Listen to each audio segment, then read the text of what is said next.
नमस्कार विद्यार्थी मित्रांनो. काल मराठा समाजाला आरक्षण मिळालं. त्या आरक्षणामध्ये हैदराबाद गॅजेट का आहे, ते हैदराबाद गॅजेट काय आहे ते आपण आज समजून घेणार आहोत. त्याच्यातला पहिला पॉईंट आहे, हा निजाम काळातील एक दस्तऐवज आहे. त्या गावागावातील संपूर्ण माहिती, आज जसे लोकसंख्या, गावातील जाती जमाती, किती जनावरे, किती झाडे, हे संपूर्ण माहिती आहे. 2 नंबरचा पॉईंट आहे, गॅजेटियर ऑफ द निजाम डॉमिन्स हे मूळ नाव आहे. हैदराबाद गॅजेटचं नाव काय आहे? गॅजेटियर ऑफ द निजाम डॉमिन्स हे मूळ नाव आहे.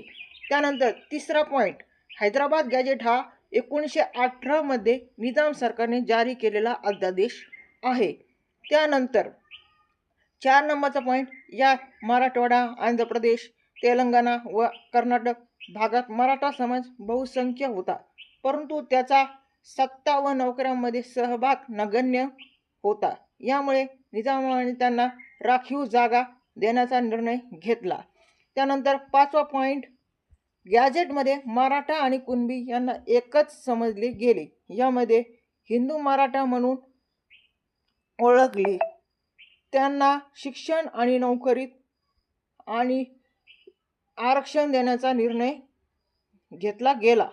त्यानंतर 6वा पॉईंट, 1918च्या गॅजेटनुसार हैदराबाद संस्थानातील 17 जिल्ह्यांमध्ये सुमारे 98,45,000 लोकसंख्या होती.